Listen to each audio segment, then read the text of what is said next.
Welcome to Exploring the Mystical Side of Life with your host, Linda Lang.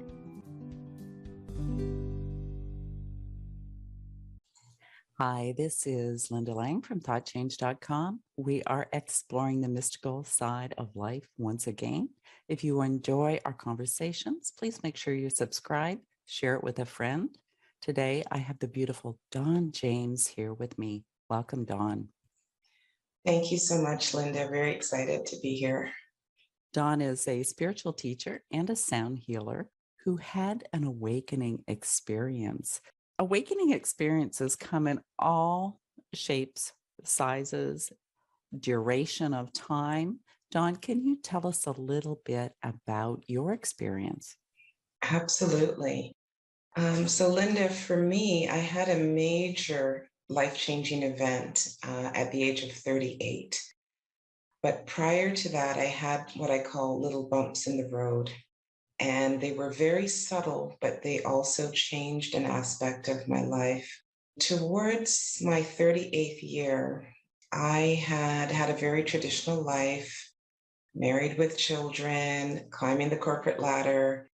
I broke a lot of glass ceilings as a Black woman in Canada, and I was in executive positions for almost 16 years. But when I got to a certain stage in my career, I started to feel empty. I started to feel like there's got to be more than just this. And I started losing that fulfillment that I got from my career. I started losing interest. And that turned into very quickly a loss of appetite. Christmas Day 2002 was my last official meal.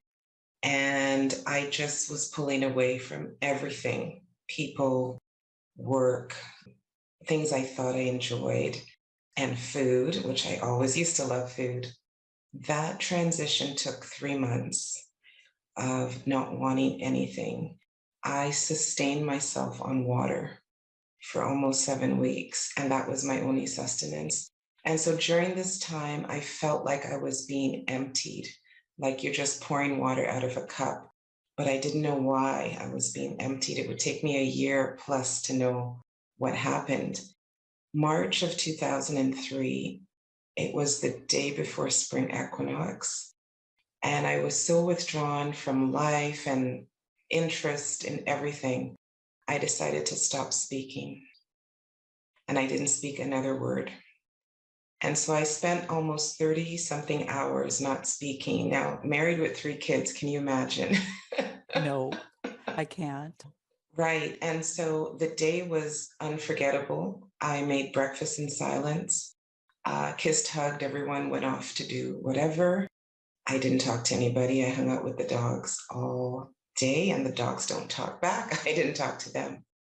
But when I went to bed in silence, I found some strange sensations along my back, almost like spasms, and it kept rising up and up my middle back. And when it got just past my upper back, that's when I felt something lift out of me. And in that moment, I was stunned that I could exist outside of this physical shell. But at the same time, I felt there was some sort of support holding me above my body. And that's when I started to experience this light, this pervading light just filling me. And then I felt so much love. And in an instant, I just scattered. I was everywhere. I went in every direction you can imagine. So this feeling of oneness is what I experienced. That was my awakening. I felt so much love in every cell of my body, and yet I didn't have a body. I was connected to every living person, plant, animal on this whole planet. It was a beautiful, endless sense of freedom and immense love I can't even describe. And I often say, if you've had a grandchild or a child and you see that little baby in that moment, multiply that love by 1,000,000. That's what I felt. That was my awakening in 03. Beautiful, beautiful. I've talked previously on the podcast about a similar experience I had where I was like not in my body, but in my body. at the same time, and this overwhelming and totally unbelievable sense of just unconditional love that would, pour over me in waves. And you would think that that's as much as there could be, and there'd be another wave, and it would be more and more. Yes. We are so loved, so much more than we can imagine, and we are that love. Yes, it's the essence of who we are. And I'll tell you, I spent 38 years in my head, go to school, learn this, memorize this, regurgitate this. And yet I never felt I was really connected to my purpose until my awakening. And I left corporate, I left that toxic lifestyle. I turned my back on everything I knew except family and started fresh. But the feeling of love and support is what propelled me to be able to leave something that wasn't resonating with me and start looking to be in service. I soul searched for 18 months. When I realized I was more than a physical being, I soul searched. Would it be okay to share a little something just to give our listeners some insight in what I realized when I woke up? I just wrote my autobiography called Unveiled because I truly feel spiritually awakening is like unveiling ourselves, unveiling our senses to know we're bigger than we are. I just want to read an excerpt from my autobiography, Unveiled. After I woke up in 2003, I became a conscious observer of my life, including the past, the present, and possible future. When I reflected back on my life from infancy to adulthood, I began to notice something I had never paid attention to before. Something amazing unfolded. I began to see a pattern in my timeline. During my childhood and my teen years, I was tested on this bumpy road to life. In the first phase of my life, I experienced many losses, and yet I was pushed to a point of surrendering to something greater than myself. Each time something was revealed to me. This is my story of lifting the veils of revelations and waking up to my life. What am I? I am all that is expressed as a spiritual being, currently on vacation as Dawn James. Who am I? I am an awakened one who chose to return. Beautiful. I love the idea of being on vacation here on Earth. It is a nice concept. And, I've shared this with many, many people, and everyone smiles when I say that. And I say, lighten up. Imagine you're just visiting. You're going to live a lot lighter. You know how you feel when you go on vacation, right? It is a kind of thrilling place where we have a full spectrum of emotions that we can experience. A couple of things. Having a mindset that one, we chose to come to this playground for a reason, and two, remembering we're only on vacation. All things here in this realm are temporary. You're going to have a different experience than being deeply attached to everything physically and emotionally. That's when you experience loss. Whereas when you have an open mindset that I'm here exploring and I'm here to learn, and you have less attachment, you can actually realize certain events and experiences and lessons much, much quicker because you're not distracted with attachment. And that's been my journey. I used to think I was detached, but it's really knowing that there's a part of me that is immortal. I can fully experience this realm without getting too stuck in it. Tell me, when you work with people that are going through their own process of awakening, or perhaps it's something they're wanting to awaken. When I came back to consciousness, to this form, I had to quickly say to myself, what do I do now? Why am I here? And that answer didn't come for almost 2 years. And when the answer did come, Spirit asked me a question. That was the answer. And I thought, I waited 2 years and you're asking me a question. But the question was, what do you love to do? And I sat on my bed and I picked up my journal and I started writing down all of the things I love to do. And everything had one thing in common, and that was teaching. And so I came back here as what I call a spiritual or conscious living teacher. How do we live consciously? In working with people one-on-one or in groups, one of the first things I do is create that container, that safe space, to assure them that this is your time to heal and allow that to sink in. It's your time to receive.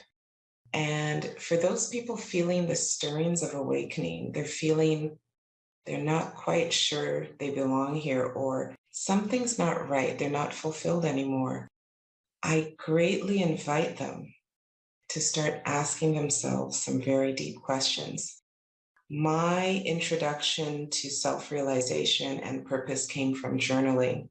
I picked up a journal and I started writing certain events and asking myself questions about these specific life experiences. And in asking the question, I invited my subconscious to have a conversation with me. And when you open up that dialogue deep within you, you would be amazed at what you learn, you discover, you remember.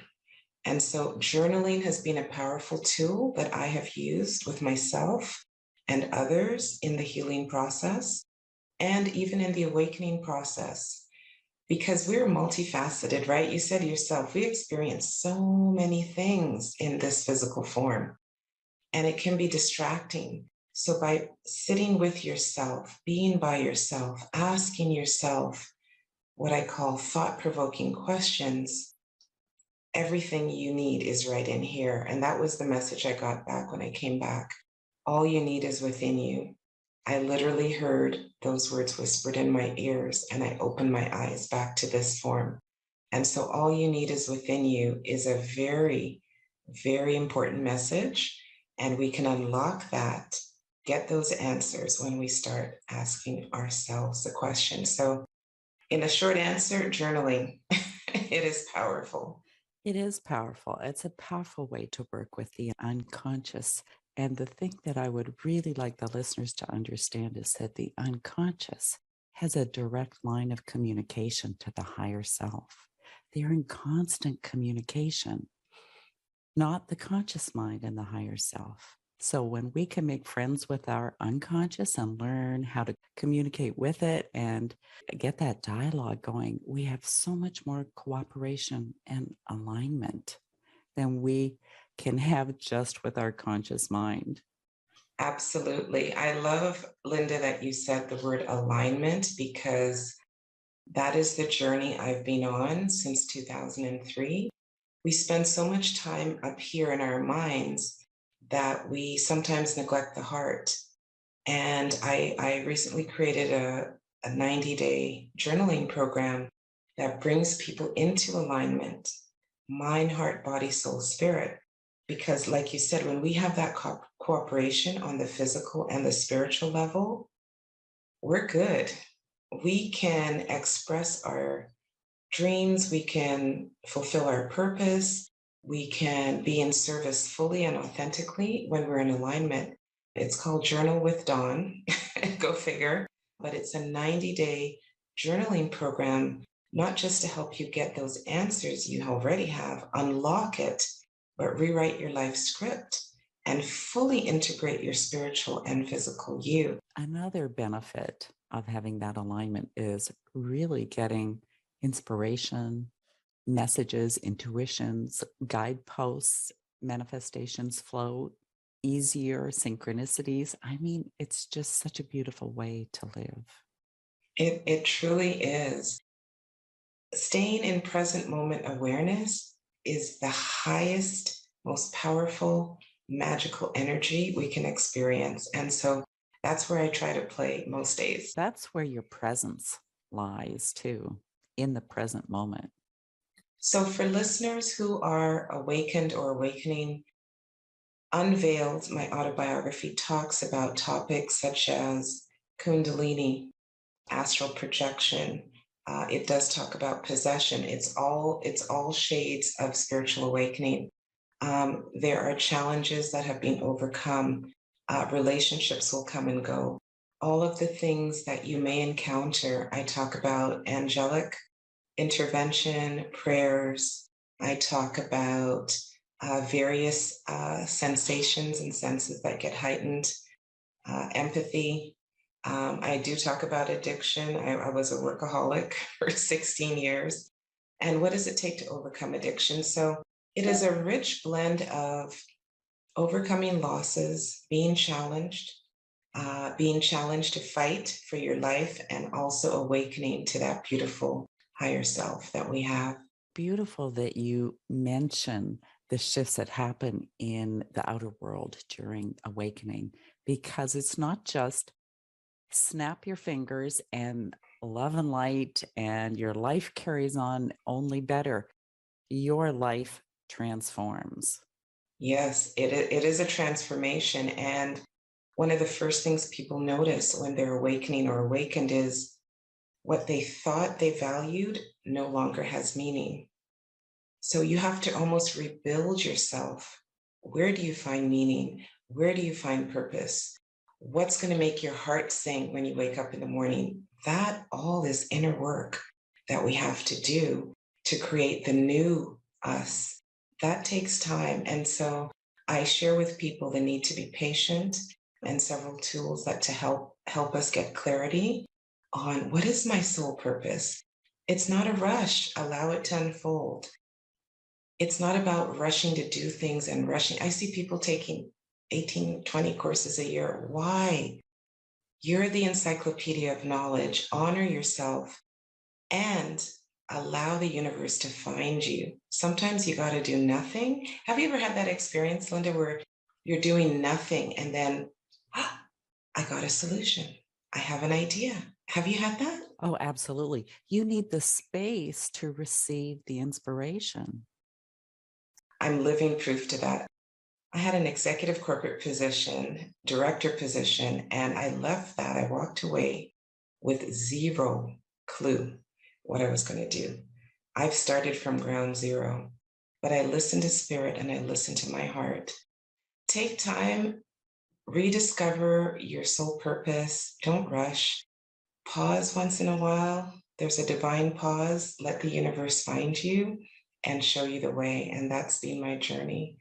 Yeah. So, Dawn, do you think for the people that are wondering about their life purpose or actively looking for it, do you think that there's some healing work that they need to do in order to kind of clear that path? Perhaps it's just, all the pieces aren't in place yet. I have a little phrase that I came up with when I decided it was time to teach about spiritual alignment. And it goes like this: We are perfect beings in an imperfect world. Therefore, we are designed to experience trauma. I don't think I've met anyone who hasn't had a little bump in the road in the first 10 years of life. And so because we are perfect beings and we've come to this imperfect world, we're going to have experiences that cause pain, suffering, and loss. It is almost inevitable. Yes, I believe there is a path, but sometimes that path is covered in some weeds and pebbles and shrubs and vines from the imperfections that has sort of clouded our vision of who we are. So, how do you uncloud that vision and find your path? There is a journey and inner work you have to do. And there's many ways to get there, as you and I both know, Linda.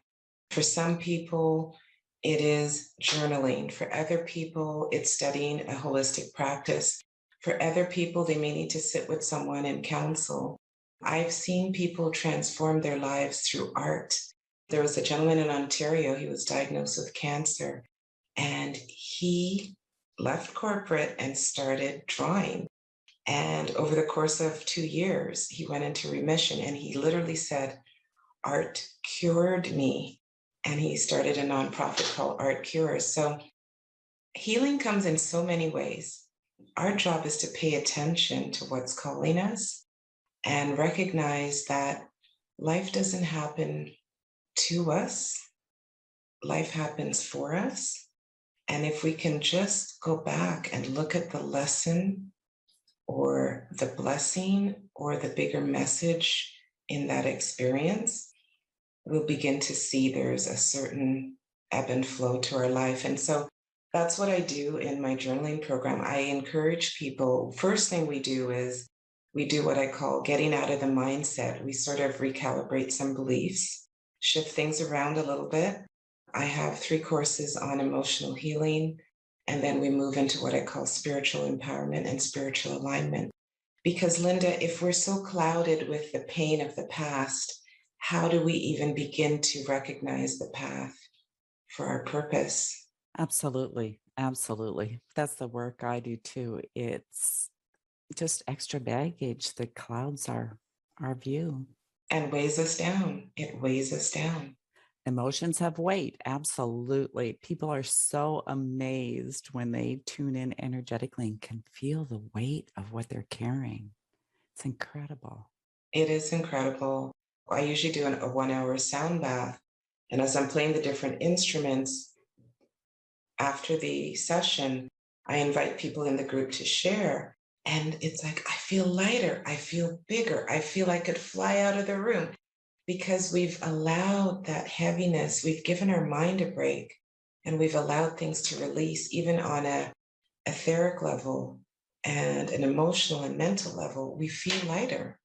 Absolutely. I have actually been taller after a sound bath. Whoa. Yeah, pretty wild. Yeah, it's amazing. And I know that because when I got into the car afterwards, my head was at the top of the ceiling of the vehicle. It's just really wild. Amazing. Oh my, I might have to interview you. Dawn, it has been so much fun having you on the show today. How can people reach you if they would like to? Oh, thank you, Linda. It's been a pleasure. My main coordinate is dawnjames.ca, and there you will find all of the books I've written on conscious living and spiritual awakening. I do host retreats in Costa Rica, everything from writers' retreats to wellness retreats. And if anyone's really interested in exploring awakening through journaling and getting deeply connected to their spiritual essence, I invite you to check out my 90-day program called journalwithdawn.com. And I meet you live once a month. We have a live soulful chat. But dawnjames.ca is where you can find all my coordinates to all the things I offer. Thank you, Dawn. Thank you, Linda. And thank you for listening to this week's edition of Exploring the Mystical Side of Life. You will find all of our conversations on YouTube, Apple Podcasts, Spotify. Come and visit me at thoughtchange.com. Check out my program, Alchemy from the Inside Out, while you're there, and pick up your free copy of Learning to Listen. That's it for this week. We'll see you again next time. Bye for now.